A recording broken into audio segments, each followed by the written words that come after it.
Hey, this is Nick Perri, and here's my gear. Come check it out.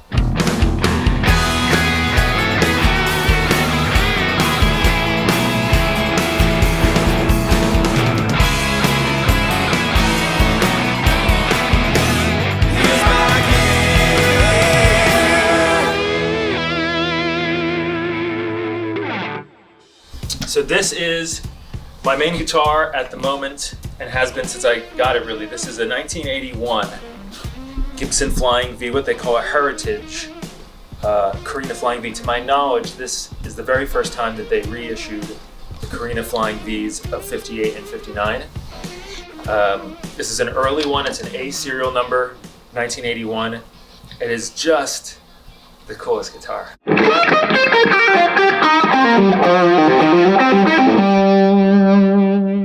This one,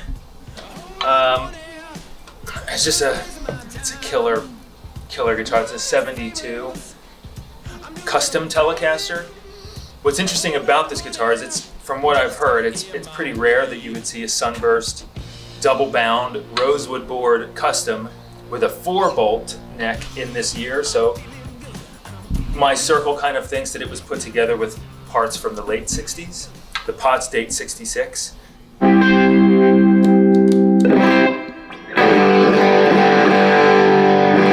Completely different, on the opposite side of the spectrum as a Gibson. I mean, through and through, I'm a Gibson guy. I play Gibsons most of the time, but every once in a while, you need a different paintbrush. And this is There's a happy tree. A beautiful, different paintbrush to have. I've saved the best for last. This is a 1959 Gibson Country Western, also known as the Southern Jumbo. Country Western, Southern Jumbo, kind of they're the same thing. But I believe it's this color that they called the Country Western. If it was the darker kind of tobacco burst, it would just be a Southern Jumbo. But it's the same guitar, and it is just. It's the best. It's the best acoustic I've ever owned, the best, among the best I've ever played, and it just has that old kind of woody, dried old acoustic sound.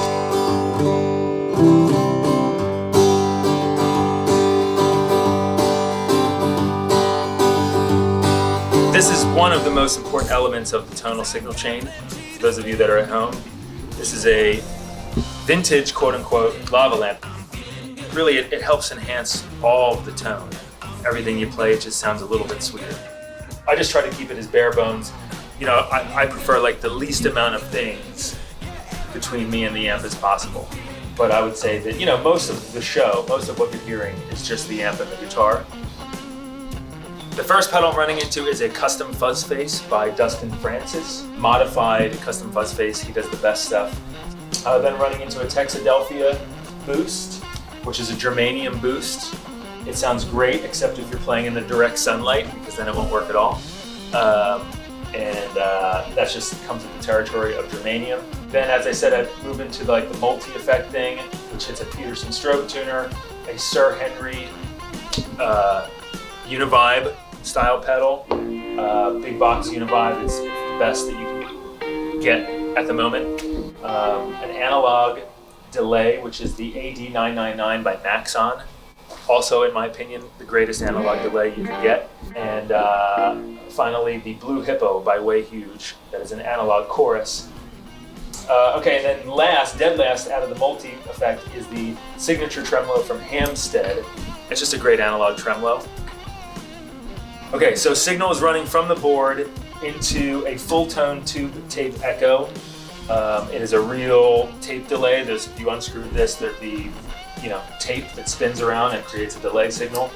So I'm running from the tape echo into a 1965 tube reverb tank. This is my not-so-secret weapon. I take it everywhere I go. It is my carry-on on the airplane. It really never leaves my side, except when I'm in the bathroom. Running from the tube reverb tank into an 18-watt Marshall combo. This is an EL84 driven Marshall. It just sounds great. It does one thing, and that one thing is fantastic. So it's really all I need. I crank it up and then go, and I use my volume knob to kind of get a cleaner tone, or all the way up is a dirtier tone. And like I said, most of the show, you're you're hearing the guitar and the amp.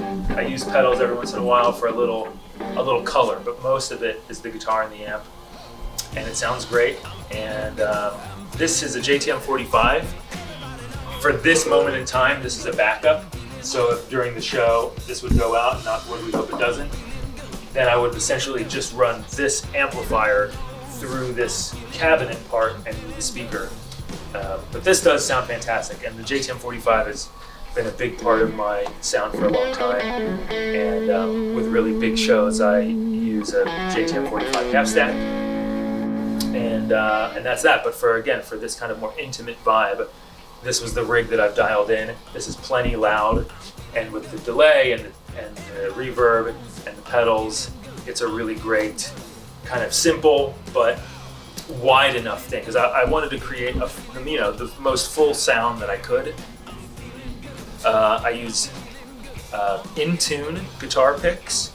These are the I want to say it's 0.73 thickness, and strings. I use GHS boomers.